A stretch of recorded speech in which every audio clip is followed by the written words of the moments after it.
এই গানটা হচ্ছে কানের একটা ব্যায়াম, আর এই সুরটাও হচ্ছে কানের একটা ব্যায়াম। কানের ব্যায়ামের কারণে সুরওয়ালা বক্তাদেরকে নিয়ে আসে কি আসে না? আল্লাহ সুবহানাহু ওয়া তাআলার মহান দরবারে লাখো শুকরিয়া আদায় করছি, যিনি আমাদেরকে প্রত্যেক জুমার ন্যায় আজকেও সালাতুল জুমা আদায় করার জন্য মসজিদ আসার তৌফিক দান করলেন। এজন্য বলি আলহামদুলিল্লাহ। দরুদ ও সালাম বর্ষিত হোক মানবতার মুক্তির দূত মহান দিশারি বিশ্ব নবী মুহাম্মদুর রাসূলুল্লাহ সাল্লাল্লাহু আলাইহি ওয়াসাল্লামের উপর। আজকের জুমার খুতবার আলোচ্য বিষয় হচ্ছে হেদায়েতের পথে প্রতিবন্ধকতা। বর্তমান সময়ে আমরা বিভিন্নভাবে ওয়াজ মাহফিলের আলোচনাগুলো শুনতে থাকি, মোবাইলের মাধ্যমে অসংখ্য আলোচনা শ্রবণ করি। এমনিভাবে মাহফিলের ময়দানে বিভিন্ন জায়গায় গিয়েও ওয়াজ শ্রবণ করি। এমনিভাবে মসজিদের মেম্বারে তো প্রতি সপ্তাহেই আলোচনা করা হয়েই তো থাকে। এত আলোচনা, এত কিছু, এমনিভাবে আমাদের সম্মুখে আমাদের আপনজন চলে যাচ্ছে। বিপদ আপদ একের পর এক আসতেছে, মহামারী আসতেছে, বিভিন্ন দুর্যোগ আসতেছে, ভূমিকম্প আসতেছে, তবুও কেন আমাদের হেদায়াত হচ্ছে না? কি কি কারণে আমাদের হেদায়াত হচ্ছে না? আমরা আল্লাহর পক্ষ থেকে কেন হেদায়াত পাচ্ছি না? এই কারণগুলো আমাদের জেনে নেওয়া দরকার কি দরকার নয়? অবশ্যই দরকার। যদি এই কারণগুলো আমরা জানতে পারি, সেই কারণগুলো যদি আমরা বর্জন করে দেই, তাহলে আশা করা যায় ইনশাআল্লাহ আমাদের হেদায়াত আসবে। তাহলে সেই কারণগুলো কি কি এগুলো আমাদের জানতে হবে, ঠিক কিনা? সেই কারণগুলোর মধ্যে থেকে এক নম্বর কারণ হচ্ছে জ্ঞানের স্বল্পতা। জ্ঞানের স্বল্পতার কারণে হেদায়েতের পথে প্রতিবন্ধকতা হয়ে দাঁড়িয়ে যায়। আল্লাহ সুবহানাহু ওয়া তাআলা বলেন, ওয়া মিনান নাসি মান ইয়াবুদুল্লাহ আলা হারফ। আর মানুষদের মধ্যে এমন কিছু লোক রয়েছে যারা আল্লাহর ইবাদত করে দ্বিধাদ্বন্দ্বের সাথে। ফাইন আসাবাহু খায়রুন ইতমাআন্না বিহি। যখন তাদের কোনো কল্যাণ স্পর্শ করে, কল্যাণ তাদের কাছে চলে আসে, তখন তারা প্রশান্ত হয়ে যায়। ওয়াইন আসাবাতুহু ফিতনা। আর যদি তাদের কাছে কোনো ফিতনা আপতিত হয়, কোনো বিপর্যয় আপতিত হয়, কোনো বিপদ আপদ আপতিত হয়, ইনকালাবা আলা ওয়াজিহিহি। তখন তাদের মুখ হেদায়াতের পথ থেকে ফিরিয়ে নেয়। আল্লাহ সুবহানাহু ওয়া তাআলা বলেন, খাসিরাদ দুনিয়া ওয়াল আখিরা যালিকা হুয়াল খুসরানুম মুবিন। এই কাজ করার কারণে ওই ব্যক্তি দুনিয়া এবং আখিরাতে ক্ষতিগ্রস্ত হয়ে যাবে। আর এটাই হচ্ছে প্রকাশ্য স্পষ্ট ক্ষতিগ্রস্ততা। নাউজুবিল্লাহ। অতএব জ্ঞানের স্বল্পতার কারণে, বুঝের কম থাকার কারণে এই রকম কাজ করা যাবে। হেদায়েতের পথ থেকে কখনো ফিরে যাওয়া যাবে না। আল্লাহর ইবাদত করতে হবে, আল্লাহর প্রতি পূর্ণাঙ্গ ইয়াকিন রাখতে হবে। কি হবে না? নবী সাল্লাল্লাহু আলাইহি ওয়াসাল্লাম বলেন, ইন্নাল্লাহা লা ইয়াকবিদুল ইলমা ইতিজান। নিশ্চয়ই আল্লাহ সুবহানাহু ওয়া তাআলা মানুষদের মধ্য থেকে, কারো মধ্য থেকে ইলমটা টেনে হিসড়ে নিয়ে যাবেন না। ইয়ানতাজিহু মিনাল ইবাদ। আল্লাহ সুবহানাহু ওয়া তাআলা বান্দার মধ্য থেকে ইলমটা এমন ভাবে উঠিয়ে নেবেন, ওয়ালাকিন ইয়াকবিদুল ইলমা বিকবাদিল উলামা। বরঞ্চ আল্লাহ সুবহানাহু ওয়া তাআলা ওলামায়ে কেরামদের, আলেম ওলামায়ে কেরাম ব্যক্তিবর্গ, জ্ঞানী ব্যক্তিবর্গদের মৃত্যুর মাধ্যমে ইলমটা উঠিয়ে নেবেন। এমত অবস্থায় ইযা লাম ইউবকি আলিমান, যখন একজনও আলেম অবশিষ্ট থাকবে না, ইত্তাখাযান নাসু রুউসান জুহালান ফাসুইলু, তখন মানুষেরা মূর্খ অজ্ঞ ব্যক্তিদেরকে নেতা মানবে, তাদেরকে আলেম জানবে এবং তাদের কাছে বিভিন্ন বিষয় প্রশ্ন করবে।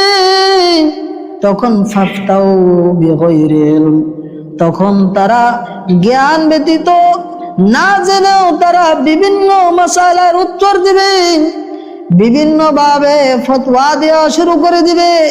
ফাদাল্লু আদাল্লু, তখন সেই ব্যক্তি বিভ্রান্ত হয়ে যাবে, পথভ্রষ্ট হবে এবং ওই সকল ব্যক্তিদেরকেও পথভ্রষ্ট করে ফেলবে। নাউজুবিল্লাহ।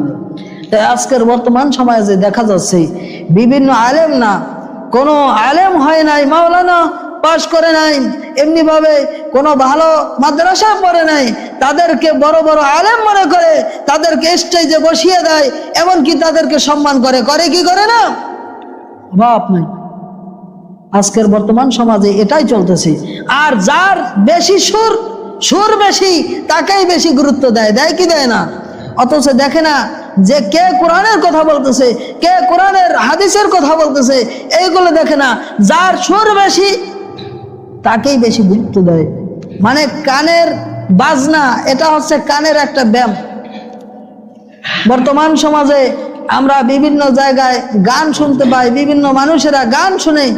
এই গানটা হচ্ছে কানের একটা ব্যায়াম, আর এই সুরটা হচ্ছে কানের একটা ব্যায়াম। কানের ব্যায়ামের কারণে সুরওয়ালা বক্তাদেরকে নিয়ে আসে কি আসে না?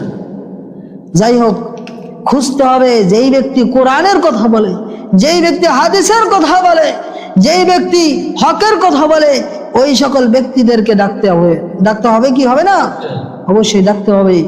আলেম না মূর্খ ব্যক্তিদেরকে কখনো ডাকা যাবে না, কখনো ডাকা যাবে না। যাই হোক, হেদায়েতের পথে আরেকটা প্রতিবন্ধকতা হচ্ছে হেদায়েতের যোগ্য না হওয়া। হেদায়েতের যোগ্য হতে হবে। হেদায়েতের যোগ্য না হইল ওই ব্যক্তি কি কখনো হেদায়েত পাবে? আল্লাহ সুবহানাহু ওয়া তাআলা বললেন, ওয়াল্লাহু লা ইয়াহদিল কওমাল কাফিরিন। আল্লাহ সুবহানাহু ওয়া তাআলা কাফেরদেরকে কখনো হেদায়েত করেন না। কাফেরদেরকে কি করেন না? হেদায়েত দেন না। এমনি ভাবে অপর আয়াতে আল্লাহ সুবহানাহু ওয়া তাআলা বলেন, আল্লাহু লা ইয়াহদিল কওমাজ জালিমিন। জালেমদেরকে, অত্যাচারী ব্যক্তিদেরকেও আল্লাহ সুবহানাহু ওয়া তাআলা হেদায়েত দান করেন না। এজন্য হেদায়েত পাইতে হলে হেদায়েত পাওয়ার মতো কাজ করতে হবে, হেদায়েতের যোগ্য হতে হবে কি হবে না? এমনি ভাবে আল্লাহ সুবহানাহু ওয়া তাআলা অপর আয়াতে বলেন, ওয়াল্লাহু লা ইয়াহদিল কওমাল ফাসিকিন। আল্লাহ সুবহানাহু ওয়া তাআলা পাপিষ্ঠ গুনাহগার ব্যক্তিদেরকেও হেদায়েত দিয়ে থাকেন না। এজন্য অহরহ যেই ব্যক্তি গুনাহের কাজ করতেই থাকে, ইমানদার দাবি করে, মুসলমান দাবি করে, কিন্তু ওইদিকে গুনাহের কাজ অহরহ চালিয়ে যাচ্ছে, ওই ব্যক্তি হচ্ছে ফাসিক। আর ওই ফাসিক ব্যক্তিকে, গুনাহগার ব্যক্তিকে আল্লাহ হেদায়েত দেন না। নাউজুবিল্লাহ। এজন্য আমাদেরকে কি করতে হবে? গুনাহের কাজ বর্জন করে আল্লাহর কাছে হেদায়েত চাইতে হবে। হবে কি হবে না? অবশ্যই চাইতে হবে। এমনি ভাবে আল্লাহ সুবহানাহু ওয়া তাআলা অপর আয়াতে বলেন, ইন্নাল্লাহা লা ইয়াহদি মান হুয়া মুসরিফুন কাযাব। নিশ্চয়ই আল্লাহ সুবহানাহু ওয়া তাআলা মিথ্যাচারী, সীমালঙ্ঘনকারী ব্যক্তিকেও হেদায়েত দান করেন না। এজন্য সীমা লঙ্ঘন করা যাবে না। কখনো সীমা লঙ্ঘন করা যাবে? আল্লাহর বিধানের ক্ষেত্রে কখনো সীমা লঙ্ঘন করা যাবে না। অপরাধ আল্লাহ সুবহানাহু ওয়া তাআলা বলেন, ইন্নাল্লাহা লা ইয়াহদি মান ইউদিল্লু ওয়া মা লাহুম মিন নাসিরিন। নিশ্চয় আল্লাহ সুবহানাহু ওয়া তাআলা পথভ্রষ্ট ব্যক্তিকে হিদায়াত প্রদান করেন না। ওয়ামা লাহুম মিন নাসিরিন। কিয়ামতের দিন আল্লাহর পক্ষ থেকে ওই ব্যক্তি কখনো সাহায্যকারী পাবে না। নাউজুবিল্লাহ।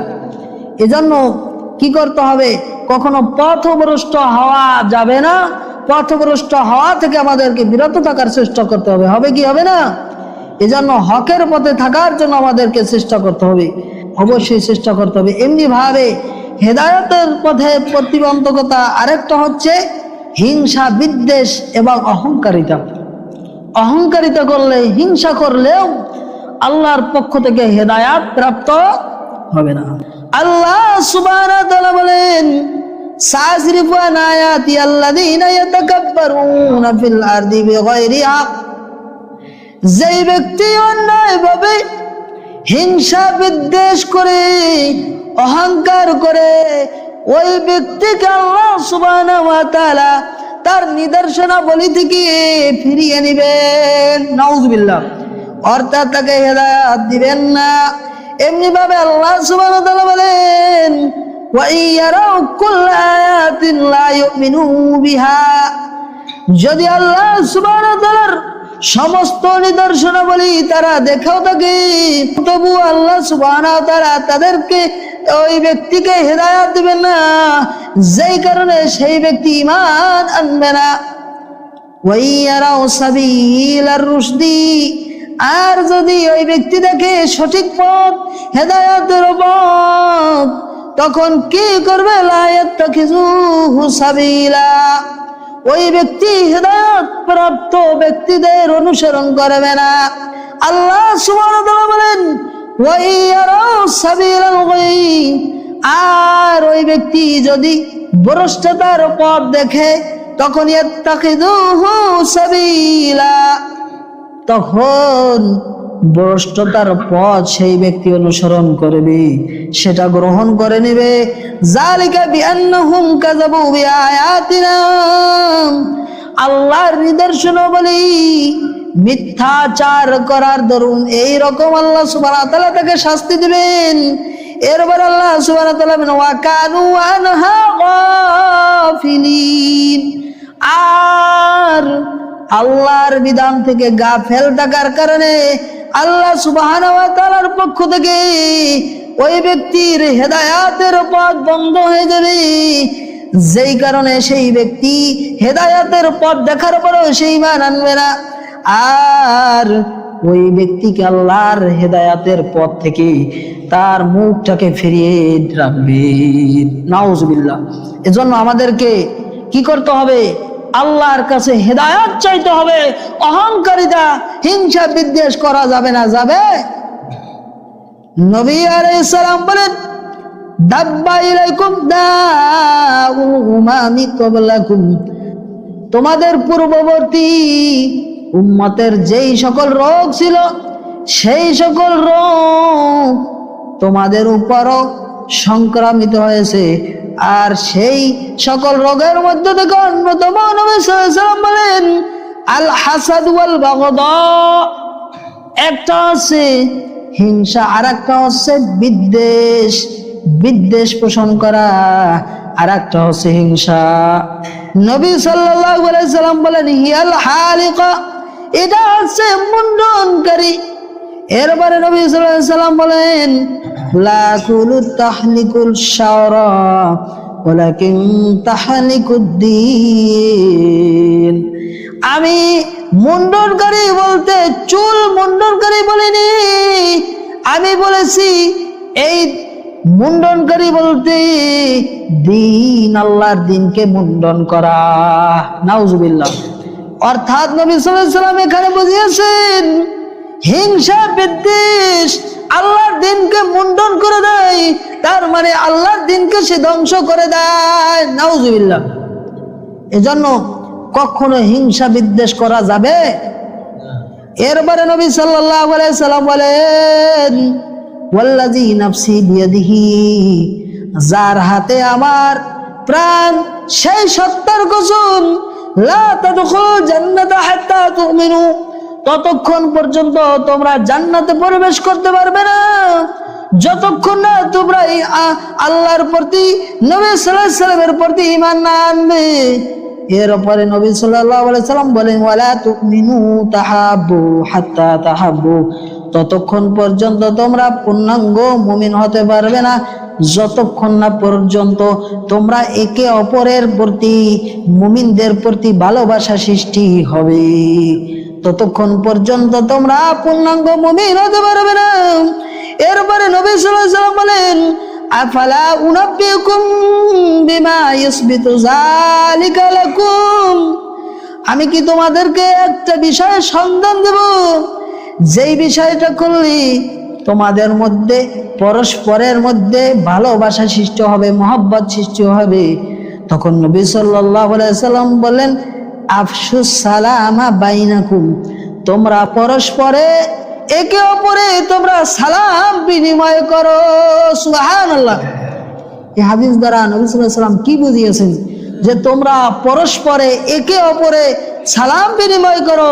সালাম বিনিময় করলে আল্লাহর পক্ষ থেকে তোমাদের অন্তরে মহব্বত সৃষ্টি করে দিবেন। দিবেন কি দেবেন না? এখানে কি আলেমদেরকে, হুজুরদেরকে নির্দিষ্ট করা হয়েছে? আজকের বর্তমান সমাজের কিছু লোক তারা মনে করে হুজুররাই সালাম দেবে, হুজুররাই সালাম দেবে, আমরা সালাম দেব কেন? অথচ এই হাদিসে কি হুজুরদেরকে নির্দেশ করা হয়েছে? হুজুরদেরকে তো সেই ব্যক্তি আরো বেশি বেশি সালাম দেওয়া দরকার, কারণ হুজুররা তো পরিপাটিভাবে দ্বীন ইসলাম পালন করার চেষ্টা করে। মাথায় টুপি থাকে, জামা পাগড়ি থাকে, এমনি ভাবে পাঞ্জাবি থাকে। দ্বীন ইসলাম পালন করার জন্য পূর্ণাঙ্গ দিনদারিতার সাথে চলাফেরা করে, তাহলে ওই ব্যক্তিকে তো উচিত সেই আলেমদেরকে সালাম দেওয়া বেশি বেশি, ঠিক কিনা? দিনদার ব্যক্তিকে তো সালাম দেওয়া উচিত আগে আগে, নাকি? আর একটা বিষয় জেনে নেওয়া দরকার, সালাম দেওয়ার ক্ষেত্রে কোনো নির্দিষ্ট ব্যক্তিকে সালাম দেওয়ার কোনো কথা বলা হয় নাই। বলা হয়েছে যে নবী সাল্লাল্লাহু আলাইহি ওয়াসাল্লাম বুঝিয়েছেন, যেই ব্যক্তি আগে সালাম দেবে তার মর্যাদা বেশি। সুবহানাল্লাহ। যেই ব্যক্তি আগে সালাম দেবে, তাহলে প্রত্যেককে চিন্তা করতে হবে, আমি আর তাকে আগে সালাম দেব, আমি তাকে কি করব? আগে সালাম দেব। নবী সাল্লাল্লাহু আলাইহি ওয়াসাল্লাম এজন্য বললেন, যেই ব্যক্তি আগে সালাম দেবে সে অহংকার মুক্ত হয়ে যায়। সুবহানাল্লাহ। এজন্য আমাদেরকে আগে আগে সালাম দেওয়া উচিত কি উচিত নয়? নাকি হুজুররা আগে সালাম দেবে? এই চিন্তা আমাদের দূর করা দরকার। আমাদের চিন্তা করা দরকার বেশি বেশি আমি আগে সালাম দেব। সালাম দিলে মহব্বত সৃষ্টি হয়ে যাবে কি যাবে না? নবী সাল্লাল্লাহু আলাইহি ওয়াসাল্লাম ছোটদেরকে সালাম দিতেন না? নবী সাল্লাল্লাহু আলাইহি ওয়াসাল্লাম বড়দেরকে সালাম দিতেন না? দিয়েছেন। নবী সাল্লাল্লাহু আলাইহি ওয়াসাল্লাম ছোটদেরকেও সালাম দিয়েছেন, বড়দেরকেও সালাম দিয়েছেন। এজন্য তার আদর্শ গ্রহণ করার জন্য আমাদেরকে ছোটদেরকেও সালাম দিতে হবে, বড়দেরকেও সালাম দিতে হবে। দিতে হবে কি হবে না? যদি দেওয়া হয় তাহলে পরস্পরে ভালোবাসা সৃষ্টি হবে, হিংসা বিদ্বেষ দেমাগ অহংকারিতা দূর করে দিবেন কে? আল্লাহ। তাহলে অহংকারিতা না করে, হিংসা বিদ্বেষ না রেখে আমাদেরকে একে অপরকে সালাম দিতে হবে। হুজুরের উপরে দায়ী করা যাবে না। দায়ী করা যাবে? যাই হোক, যা বলতেছিলাম, এমনি ভাবে হেদায়েতের পথে প্রতিবন্ধকতা যে আলোচনা করেছিলাম, তার মধ্যে আর একটা হচ্ছে নেতৃত্ব বা পদমর্যাদা লাভ। নেতৃত্বের কারণেও হেদায়েতের পথ বন্ধ হয়ে যায়। এর অনেক কারণ রয়েছে। যখন ফেরাউনের যুগে মূসা আলাইহিস সালাম এবং তার ভাই হারুন আলাইহিস সালাম হেদায়েতের দাওয়াত দিতে ফেরাউনের দরবারে চলে গেলেন, তখন ফেরাউন এবং তার সম্প্রদায়রা বলতেছিল, ফাকালু আনুমিনু লিবাশারাইনি মিসলিনা, আমরা কি এই দুই ব্যক্তির অনুসরণ করব যারা আমাদের মতোই মানুষ? আমরা কি তাদের অনুসরণ করব যারা আমাদের মতোই মানুষ?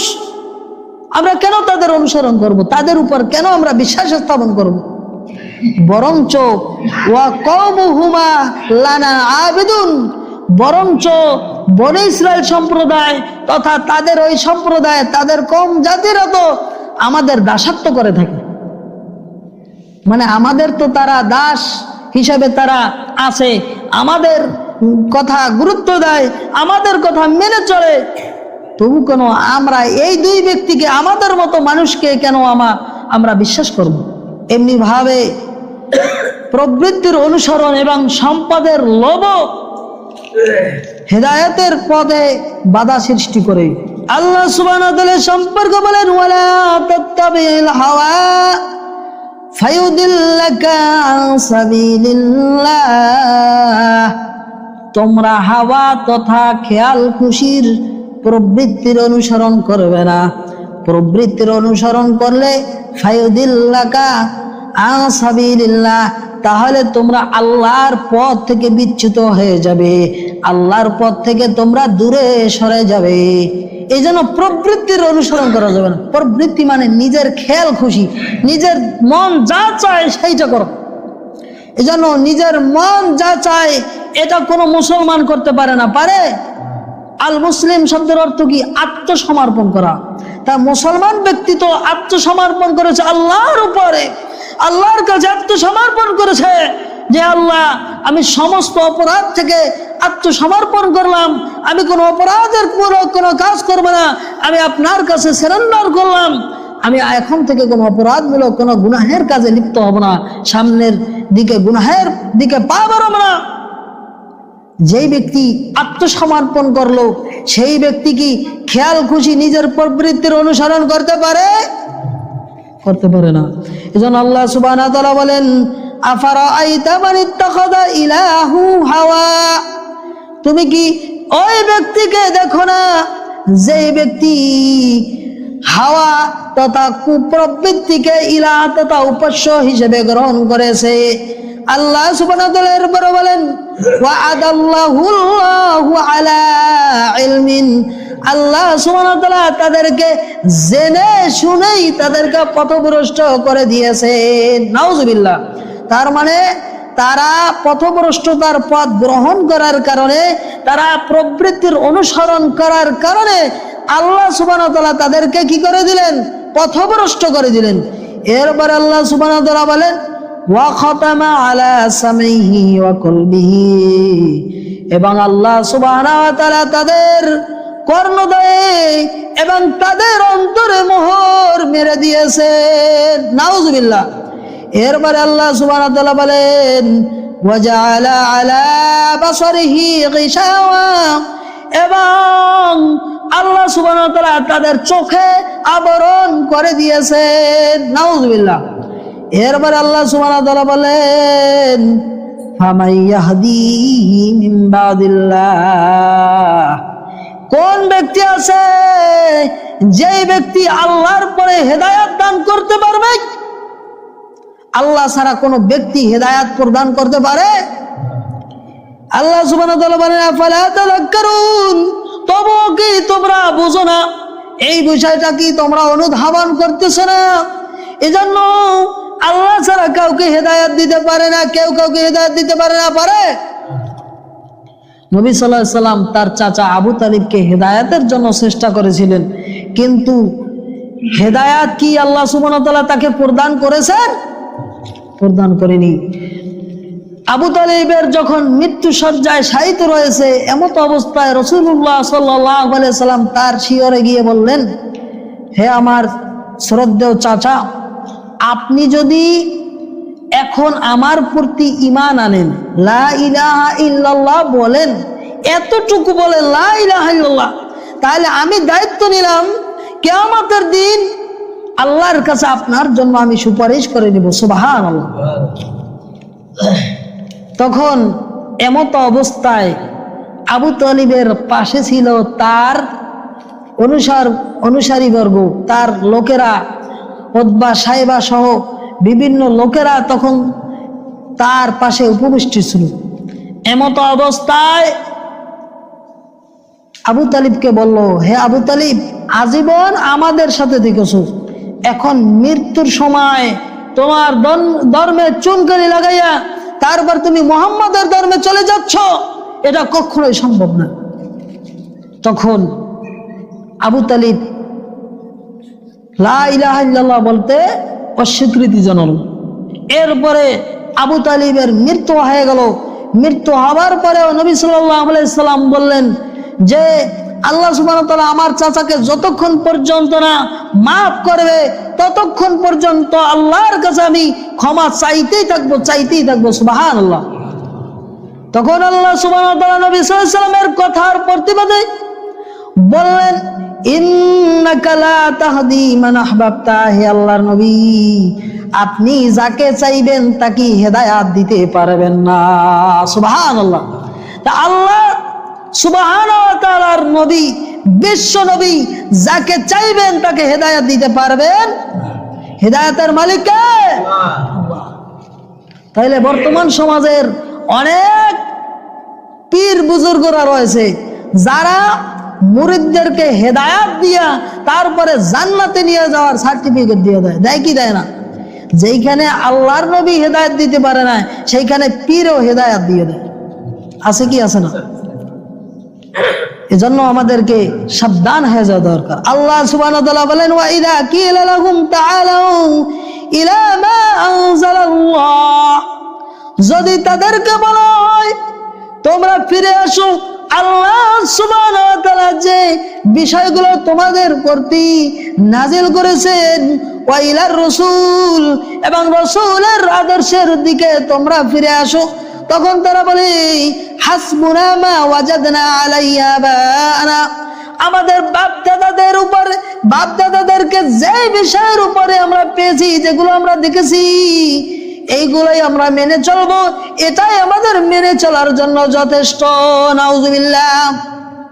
আজকের বর্তমান সমাজে কোরআনের কথা বললে, হাদিসের কথা বললে কিছু মানুষেরা ওই পূর্ববর্তী বাপদাদাদেরকে যেগুলো দেখে আসছে সেইগুলা ছাড়বে না, বলে কি আমাদের বাপদাদাদেরকে যা করতে দেখে এসেছি সেইগুলোই আমরা মেনে চলবো, বাপদাদারা যদি জাহান্নামে যায় তবু আমরা মেনে চলবো। নাউজুবিল্লাহ। এগুলো অনেক মুসলমান নামদারির মুখ থেকে শোনা যায় কি যায় না? শোনা যায়। অতএব সাবধান হয়ে যাওয়া দরকার। এজন্য আমাদেরকে কি করতে হবে? পূর্বপুরুষের অনুসরণ থেকে বিরত থাকতে হবে, যেখানে কোরআন সুন্নাহর বিধান রয়েছে। পূর্বসূরীরা যদি কোরআন সুন্নাহর পথে চলে তাহলে তাদের অনুসরণ করতে হবে, আর যদি তাদের অনুসৃত পথ যদি কোরআন সুন্নাহর বিপরীতে যায় তাহলে মেনে চলা যাবে না? যাবে। এগুলো থেকে সাবধান হতে হবে। এমনি ভাবে আত্মীয় স্বজন, ঘর বাড়ি, ব্যবসা বাণিজ্যের মহব্বত, এগুলো মহব্বতের কারণে, ঘর বাড়ি, আত্মীয় স্বজনের মহব্বত, সংসার সন্তানাদির মহব্বতের কারণে হেদায়েতের পথ প্রতিবন্ধকতা সৃষ্টি হয়। মানে সংসার বাঁচানোর জন্য আল্লাহর ইবাদত থেকে গাফেল হয়ে যায়। যায় কি যায় না? যদি রাত্র 2টায় দরকার হয় বাড়ি থেকে রওনা দিয়ে যেতে হবে তরকারি বিক্রি করতে, ব্যবসার জন্য রওনা দিতে হবে, কোনো অসুবিধা নাই, কিন্তু ফজরের নামাজ সূর্যোদয়ের আগে আগে এটা আদায় করতে রাজি নাই। আছে কি আছে না? আছে না? অতএব সাবধান হয়ে যাওয়া দরকার কি দরকার নয়? এই সকল কাজও কিন্তু হেদায়েতের পথে প্রতিবন্ধকতা সৃষ্টি করে। এমনি ভাবে আরেকটা বিষয় হেদায়েতের পথে প্রতিবন্ধকতা সৃষ্টি করে, সেটা হচ্ছে ইসলাম বিরোধী শক্তিকে অনুসরণ করা। বিধর্মীদের অনুসরণ করে, বিধর্মীদের অনুষ্ঠানে গমন করে এমন নামদারি মুসলমান আছে কি আছে না? সামান্য ভোট পাওয়ার উদ্দেশ্য করে টুপি পাঞ্জাবি পরে কিছু নামদারি মুসলমান বিধর্মীদের ধর্মীয় অনুষ্ঠানে গমন করেছে, তাদের সেখানে গিয়ে প্রসাদ ভক্ষণ করেছে। আছে কি আছে না? এদেরকে অবশ্যই বর্জন করতে হবে। যাই হোক, যা বলতেছিলাম, এমনি ভাবে আমাদের মধ্য থেকেও পাশ্চাত্য জাতির অনুসরণ করা যাবে না, এগুলো আমাদেরকে বর্জন করতে হবে। বিধর্মীদের কৃষ্টি কালচারগুলো আমাদেরকে বর্জন করতে হবে। এগুলো যদি না করি আমাদের হেদায়েতের পথ কিন্তু প্রতিবন্ধকতা সৃষ্টি হয়ে যাবে। এমনি ভাবে নিজেদের কওমের অনুসৃত রীতিনীতির প্রতি আসক্ততাও হচ্ছে হেদায়েতের পথে প্রতিবন্ধকতা সৃষ্টি হয়। আল্লাহ সুবহানাহু ওয়া তাআলা বলেন, ইন্না ওয়াজাদনা আবানা আলা উম্মাতিন ওয়া ইন্না আলা আথারিহিম মুকতারুন। বেদীনরা বলতো, আমরা তো আমাদের এই জাতিদেরকে একটা রীতিনীতির উপর চলতে দেখেছি, অতএব আমরা তাদের এই অনুসরণ করব। তাহলে এই বিধর্মীদের কথার সাথে আজকের বর্তমান কিছু ব্যক্তিদের কথার সাথে মিলে যায় কি যায় না? এজন্য সাবধান হয়ে যেতে হবে। নিজেদের কওমদের অনুসৃত পথ বর্জন করে কোরআন সুন্নাহর পথে আমাদেরকে ফিরে আসতে হবে। হবে কি হবে না? আরেকটা পথ অনুসরণ করলো, হেদায়েতের পথে প্রতিবন্ধকতা সৃষ্টি হয়, সেটা হচ্ছে শয়তানের অনুকরণ। এখন বলতে পারেন শয়তানের অনুকরণ আমরা কেমনে করি? শয়তানের তো অনুকরণ করি না। তাহলে নিজের খেয়াল খুশি, নিজের প্রবৃত্তির অনুসরণ করাই হচ্ছে শয়তানের অনুকরণ।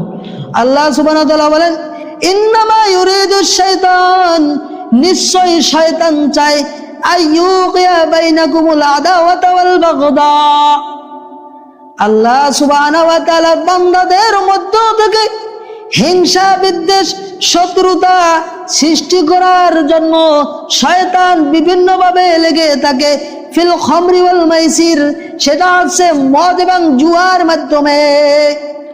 জুয়া এবং মদের মাধ্যমে শয়তান তোমাদের মধ্যে হিংসা, বিদ্বেষ, শত্রুতা সৃষ্টি করতে চায়। নাউজুবিল্লাহ। আজকের বর্তমান সময়ে জুয়া খেলার সরাসরি আছে কি আছে না? এমনি ভাবে জুয়া খেলা আছে কি আছে না? অভাব নাই। এমনি ভাবে মদের সরাসরি মোবাইলে জুয়া, টাকা পয়সা দিয়ে খেলা শুরু করে দেয়, লক্ষ লক্ষ টাকা, হাজার হাজার টাকা নষ্ট করেছে। এরকম আছে কি আছে না?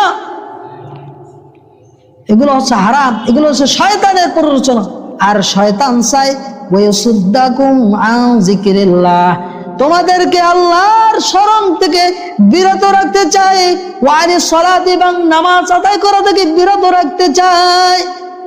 এজন্য আমাদেরকে শয়তানের অনুসরণ করা যাবে না। যাবে?